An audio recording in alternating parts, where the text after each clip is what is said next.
stopping by once again here on the program. This is becoming a tradition unlike any other. The co-founder and CEO of Lava Media and Lava for Good, Jason Flom, is back here on the program. Good to see you, sir. How are you? Thank you. You're too kind. I'm so glad to be here. Love your show. Thanks, and, brother. Now it's even getting bigger and better. And just, I don't know. I was on the show, and the next thing you know, it's picked up by bigger and bigger audiences. I'm not saying there's a connection, but could be. It could be. I can't prove there isn't. I kind of feel like one of the many stars that you have founded and put on the map, Jason. I kind of feel that way right now. Well, I do. You know, one thing is I can recognize a star when I see one. I met you on the golf course, yes, and you did. History is made, you know. Yes. And I saw you make consecutive pars on the first two holes, and I was like, damn, Rich has been taking some lessons, you know? And then there was a wagon, and the wheels fell completely off it. And then an hour later, I wanted to quit the game of golf for my entire life. However, you maintained an even temperament. Thank you. And a gentleman throughout. And yeah, and we had our, I finished strong. You started strong. We would have been a great team. That we would, if we weren't, you know, if you weren't taking money from me throughout the day. But good to see you, Jason Flom.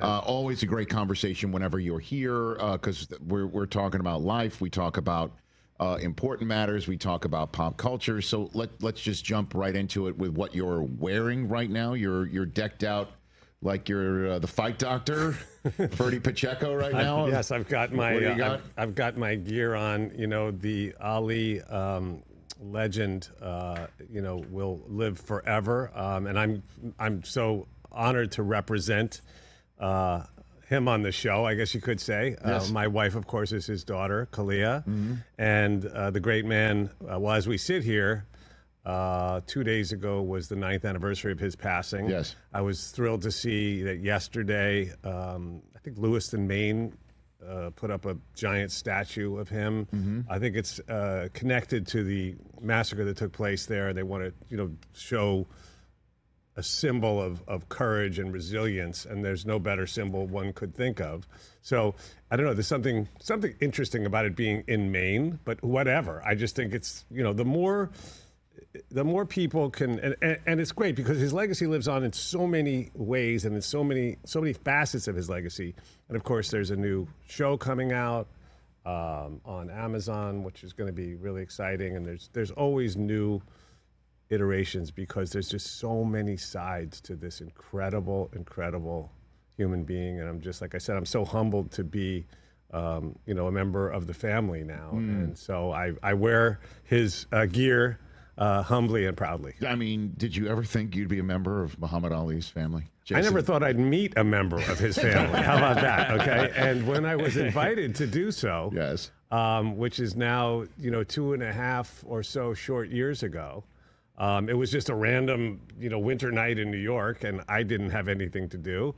I'd actually asked my son, Michael, if he wanted to go to dinner that night, and he had made plans with his girlfriend. And then I got a call from a friend of mine named Christian Pascal who said, would you like to go to dinner tonight with Muhammad Ali's daughter and grandson? And I was like, do I need to crawl through broken glass? Because yes, you know what I mean? Sure. And so, of course I did.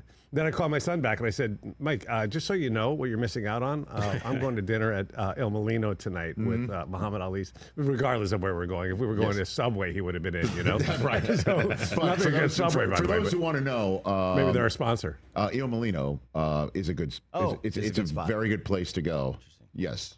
Not if you're on a diet, but that's okay. That's true, right? Yeah. But it's a wonderful place, and so my son said what time and where, and so what turned out to be our first date, although we didn't consider it a date at the time, Yes. was with Christian as our chaperone and our two sons, and you know, I honestly didn't Google Kalia. I didn't know anything about her. I just knew that she was the daughter of the person who I most admire. You know, of all time.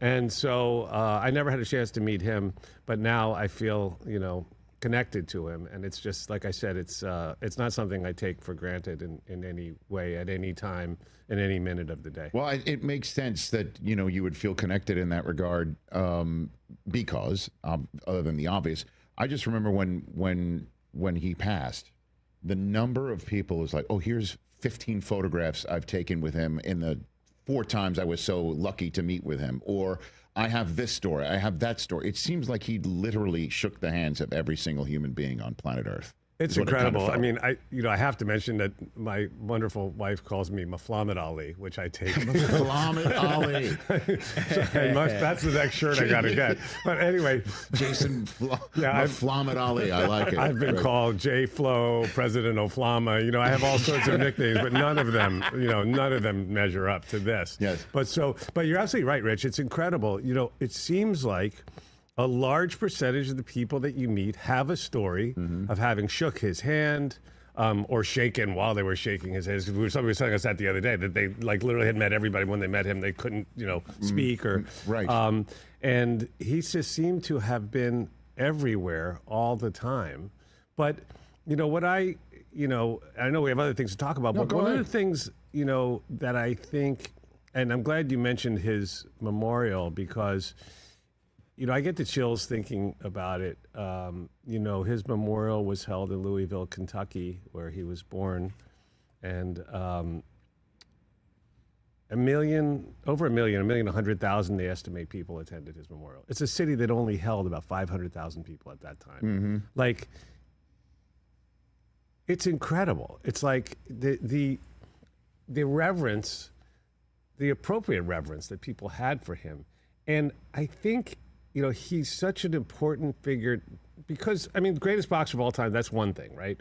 But his legacy as a leader, a thought leader, a civil rights leader, and as someone who always had time to, I always say everyone looked up to him, but he looked down on no one, right? He was always that guy who, if he saw people being evicted from their home in Chicago, he went and got in the way and then moved their furniture back into the house, right? And he was a guy you couldn't say no to, right? And so he was a guy who would go up on there's that famous image of him up on the balcony or on the ledge when that man was going to jump off the ledge, and he was alerted to it, and he was, they had sent a priest and a this and a that and everyone to try to get this guy not to jump. I think he was a veteran who was in a mental crisis, and he went up there and said, "You're my brother, I love you," and then not only did he talk him off the ledge and put himself in harm's way in so doing, but also then drove him to a hospital, kept in touch. That's a guy that I think we can all aspire to be. And I hope that people will always remember that aspect of his life, because for me, it's funny, we have a TV show out now. I have to plug this, right? Please, go ahead. I hate bullying. I've always hated bullying. Like as a kid, of course, I was bullied. My brother was bullied. everyone's had some experience or other having been bullied in their life. And I had a visceral reaction to it, more so when my brother, was and I wasn't able to defend him. But so we created a little children's character called Lulu. And my daughter and I wrote a book called Lulu is a Rhinoceros. And I'm so excited because the TV show of the book, based on the book, came out on Apple TV Plus, which you can see here on Roku. Great! Yeah. Right. So Friday, the show came out. It's high up on the charts now. The reviews have been wonderful.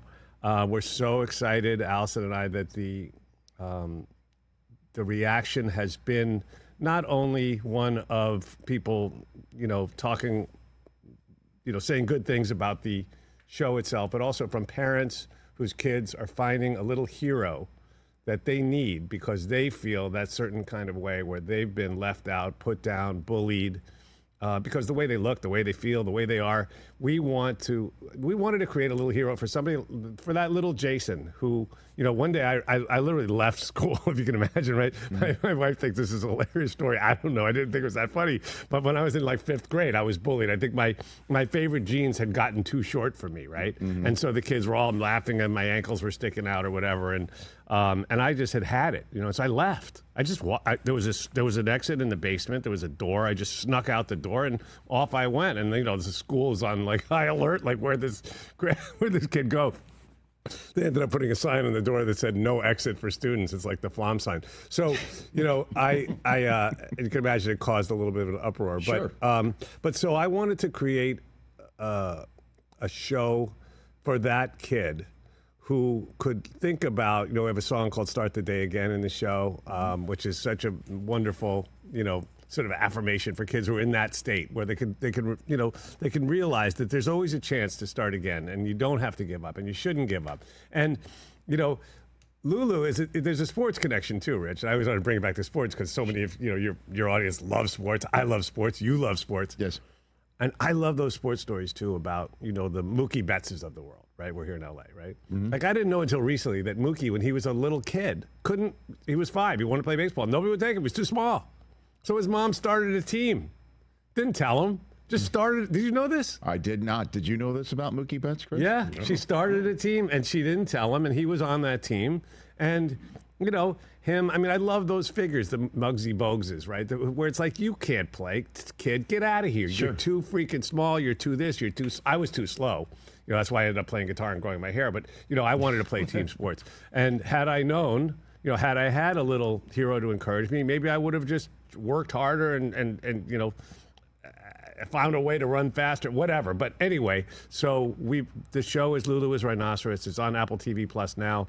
I hope you love it. I'm really, really proud of it. And and so that's what's happening now. Jason Flom, the co-founder and CEO of Lava Media and Lava for Good here on the Rich Eisen Show.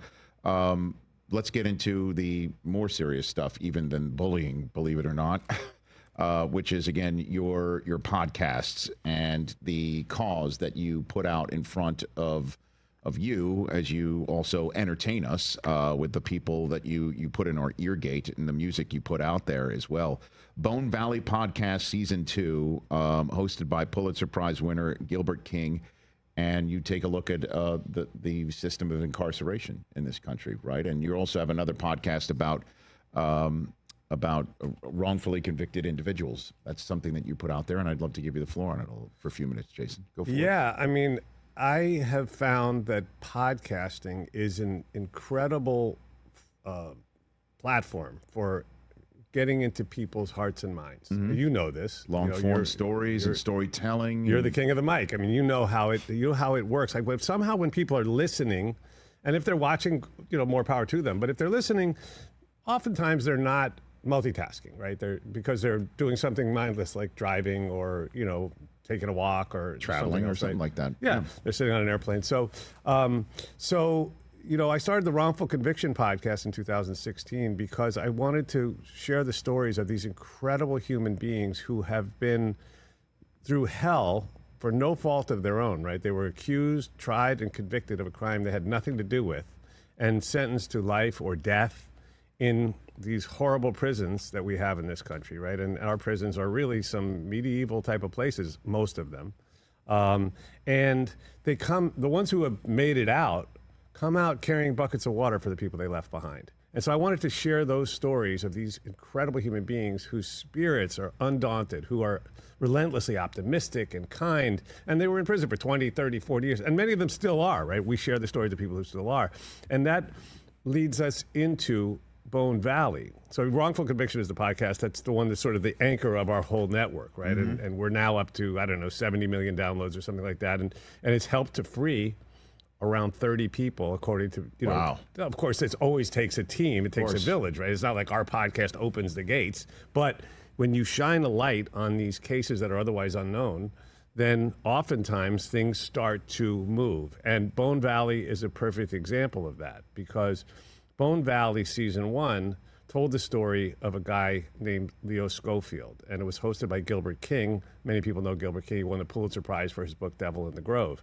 And Gilbert exposed the story of Leo Schofield, who was convicted he was 21 years old when his wife was murdered. Michelle was murdered. She was 18. And he had nothing to do with it. He was a kid who was trying to be a rock star at the time in Lakeland in Florida. But the cops ignored, in this particular case, who should have seemed like the obvious suspect. And Jeremy was left free, who went on to commit other horrible crimes, eventually was convicted of one of those other murders. And on our show, he confessed in details that only the killer could know to the murder of Michelle. His DNA was at the scene where she was murdered, by the way. And somehow or other, the state managed to, try to explain this away. There was no evidence connecting Leo to it, but he took the fall, and he served 36 years in prison. Our podcast helped to free him. The parole board actually cited the attention that the podcast had generated when they freed him, but he's still not free because he's on parole.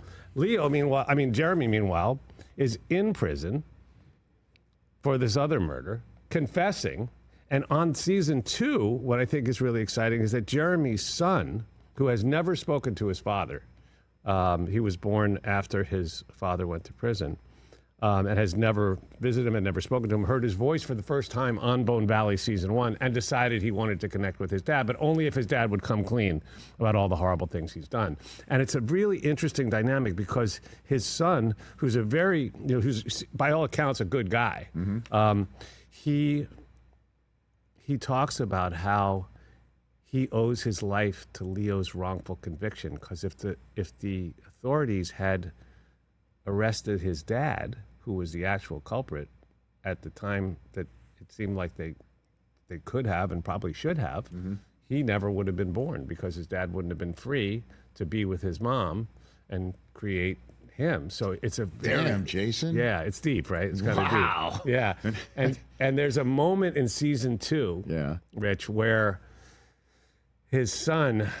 where Jeremy calls from the maximum security prison where he'll be for the rest of his life, and he calls Gilbert, and Gilbert is actually with Leo at the time. And Gilbert says to Leo, "Do you want to talk to him?" And Leo says yes. And you hear on this show Leo forgiving Jeremy for not only murdering his wife, but putting him in prison for 36 years. Goodness gracious. Yeah, nothing heavy about any of this. Meanwhile, people are listening and they're like, I need a drink. No, well, I mean, this is real life stuff. And yeah, this it's is heavy stuff. Available wherever you get your podcasts. Wrongful Conviction, Bone Valley Podcast Season 2, Absolute Taser Incorporated podcast as well, where you're getting an expose about the use of the taser in obviously incarcerating people in some way, shape, or form. So there's if we could talk about taser just for 1 minute, Rich. I don't want to go over time, but taser, I'm so excited, just hit the charts today, actually, as we're sitting here. Okay. And Absolute is a series, sort of like if you like Minority Report or Black Mirror, then this is a series for you. But it really talks about how taser has become sort of a ubiquitous thing, and it was created as an alternative to guns, right? That in theory it was a non-lethal, more, whatever you want to call it, benign alternative that hopefully would be utilized to save lives in situations where otherwise a gun might be the option.